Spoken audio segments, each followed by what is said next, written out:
प्यारे बच्चों नमस्कार। मैं पिछली वीडियो में आपको स्वव्रत लेखन का अर्थ समझा चुकी हूँ।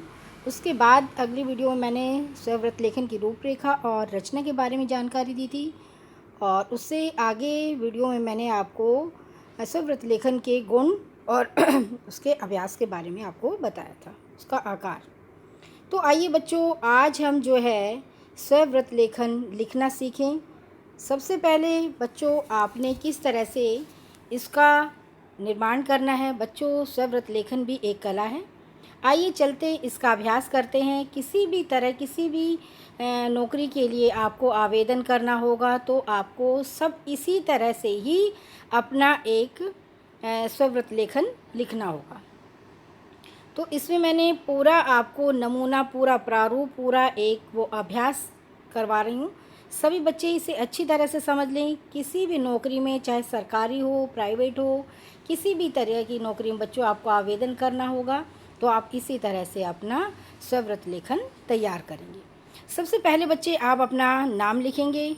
उसके बाद बच्चे आप अपने पिता का नाम लिखेंगे। जैसे मैंने इसमें लिखा है, अपना नाम लिखा है सुनीति। उसके बाद मैंने लिखा है बच्चों कि पिता का नाम। उसके बाद मैंने लिखा है माता का नाम।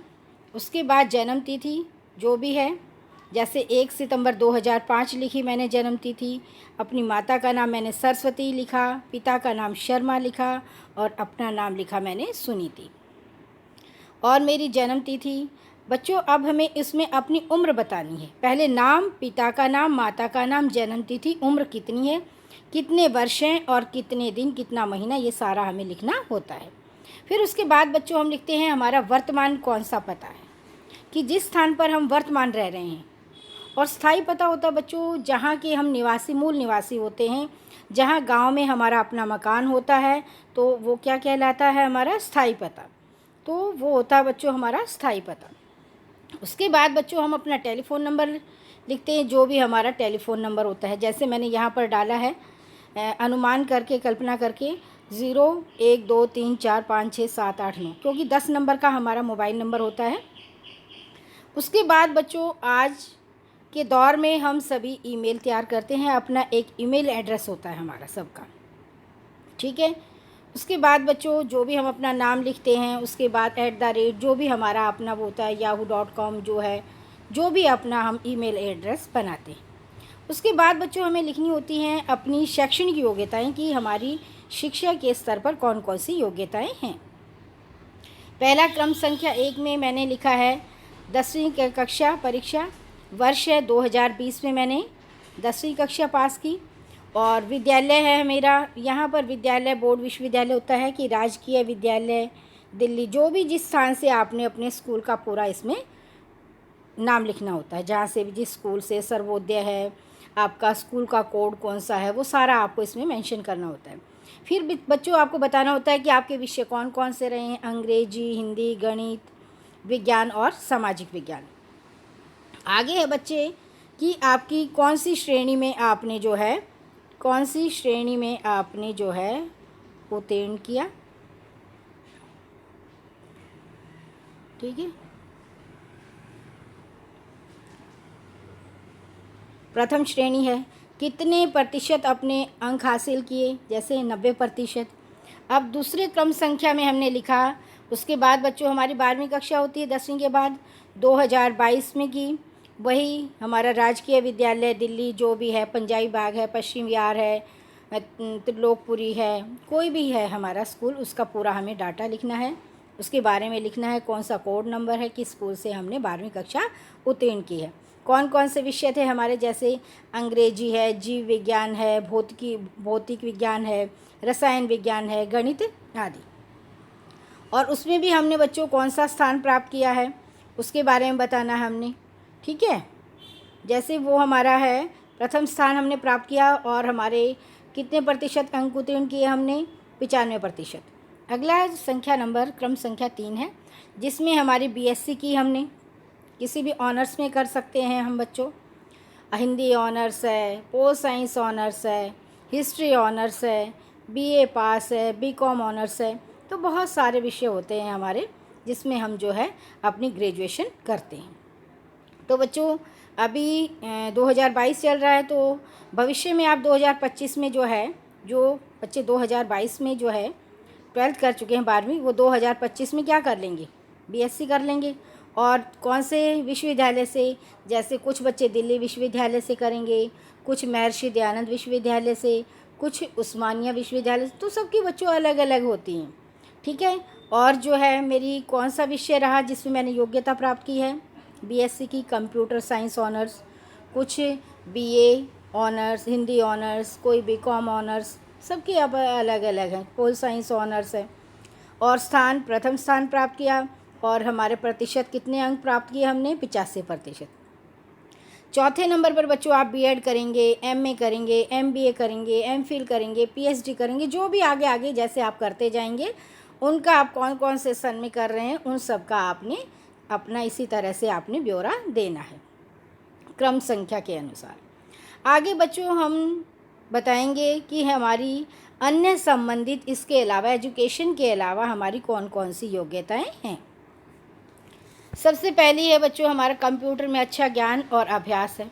कंप्यूटर के हम मास्टर हैं, कंप्यूटर के बारे में सब तरह की हम जानकारी रखते हैं और उसका हमें अनुभव और अभ्यास भी है। दूसरा पॉइंट है बच्चों हमारा जर्मन भाषा का ज्ञान है और उसमें हमने कार्य भी किया है।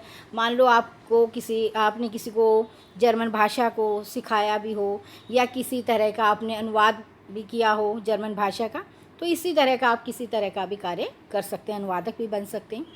तो अब हमारी उपलब्धियां कौन कौन सी हैं, क्या क्या हमने हासिल किया है, कौन कौन सी उपलब्धि है। जैसे कुछ बच्चे खेल में अव्वल होते हैं, तो खेल में वो कोई खो खो में, कोई कबड्डी में, कोई थ्रो बॉल में, कोई दौड़ में, किसी तरह की कोई बच्चा जो है महारत हासिल करता है, तो उसके बारे में भी अपना देना होता है। तो यहाँ पर बच्चों जैसे हम अपनी जो है स्कूल में और जो हमारे जोनल लेवल पर प्रतियोगिताएं होते हैं, फिर हमारे स्टेट लेवल पर योग्यताएं होती है, तो उनके बारे में विवरण लिखना होता है। तो अखिल भारतीय वाद विवाद प्रतियोगिता में प्रथम पुरस्कार मैंने प्राप्त किया है। निबंध लेखन प्रतियोगिता में भी मुझे प्रथम पुरस्कार मिला है।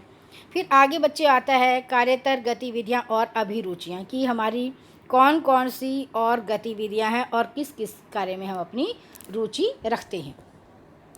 इसमें बच्चों मैंने बताया है कि आप सबकी अलग अलग हैं और अपने उसी के अनुसार आपने अपने स्वव्रत लेखन में लिखना होगा। तो इसमें जैसे बच्चों मैंने बताया है, ये एक नमूना है, प्रारूप है, आपको इसी के अकॉर्डिंग ही आपने अपनी रुचियों के बारे में, अपनी गतिविधियों के बारे में आपने लिखना है। यहाँ लिखा है मैंने अखबारों का नियमित पठन तथा विज्ञान संबंधी पत्रिकाओं का पठन। जो साइंस में रुचि रखते हैं तो विज्ञान की पत्रिकाएं पढ़ते हैं और अखबार का पठन तो अधिकतर सभी नियमित रूप से करते हैं। दूसरा है मेरा देश विदेश के भ्रमण का शौक़, ठीक है। कोई बच्चा भ्रमण का शौक़ रखता है, तो कोई बच्चा खेलने का शौक़ रखता है, कोई दर्शनीय कला का शौक़ रखता है, तो सबका अलग अलग है, तो इसी तरह से आपने लिखना है।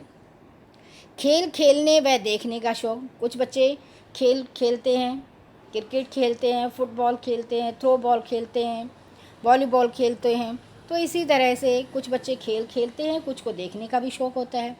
अगला पॉइंट लिखा है मैंने 4 नंबर, फुटबॉल तथा क्रिकेट में अभिरुचि। किस में अभिरुचि है, फुटबॉल में और क्रिकेट में। अब हमें आगे देना होता है बच्चों, इसमें स्वव्रत लेखन में क्या बताना होता है कि सम्मानित व्यक्तियों का विवरण, जो सम्मानित व्यक्ति हैं, जो महान व्यक्ति हैं, ग्रेट व्यक्ति हैं, जिसको पूरा देश पूरा समाज जानता है, उनका विवरण देना है। कि जो उम्मीदवार कौन है, हम उम्मीदवार हैं बच्चे, जैसे हम आवेदन कर रहे हैं तो हम उम्मीदवार हुए ना, तो उम्मीदवार के व्यक्तित्व और उपलब्धियों से परिचित हो, जो हमारे बारे में, हमारे व्यक्तित्व और हमारी उपलब्धियों के बारे में जानकारी रखता हो, उसका हमने परिचय देना है। जैसे इसमें मैंने दिया है श्रीमती आशा जोशी लेक्चरर, और दूसरे नंबर पर दिया है प्रोफेसर के रामनाथन, तीसरे नंबर पर दिया है डॉक्टर देवेंद्र सिंह। जिसको आप जानते हैं तो उनका आपको इसमें मेंशन करना होता है, बताना होता है कि कौन व्यक्ति मेरी उपलब्धियों के बारे में मेरी जानकारी रखता है। उसके बाद बच्चे आप लिखेंगे तिथि कौन सी है, दिनांक कौन सी है। जैसे आज की दिनांक है, आज कितनी है, जैसे 8 सितंबर है, 2022 है, और स्थान कौन सा है, दिल्ली है। तो आप उसके बाद बच्चे आपने हस्ताक्षर करने हैं, क्योंकि आप जो है आवेदन करने वाले हैं, आवेदक हैं, तो आप अपने हस्ताक्षर अवश्य करेंगे और दिनांक अवश्य डालेंगे। तो बच्चों, आपको आज मैंने इसका अभ्यास सिखा दिया है कि कोई भी आपको किसी भी तरह का स्वव्रत लेखन लिखना होगा, अपना बायोडाटा, अपना रिज्यूम, चाहे शादी के लिए चाहे नौकरी के लिए दोगे, तो इन सभी चीज़ों का आपने उसमें अपना लिखित ब्यौरा देना होगा। तो बच्चों, स्वव्रत लेखन भी एक कला है और इस कला का हम जितना अच्छे स्पष्ट उस पे शब्दों में देंगे, उतना ही हमारा उम्मीदवार का उतना ही अच्छा होगा और उतना ही जो भी हमें चयन करने वाला है, तो वो हमारे इसी को बायोडाटा को देखकर, हमारे रिज्यूम को देखकर, हमारे स्वव्रत लेखन को देखकर वो हमें उतनी ही जल्दी से हमारी पहचान कर हमें अपने उसमें उम्मीदवार रखने की पूरी योग्यता देखता है। धन्यवाद बच्चों।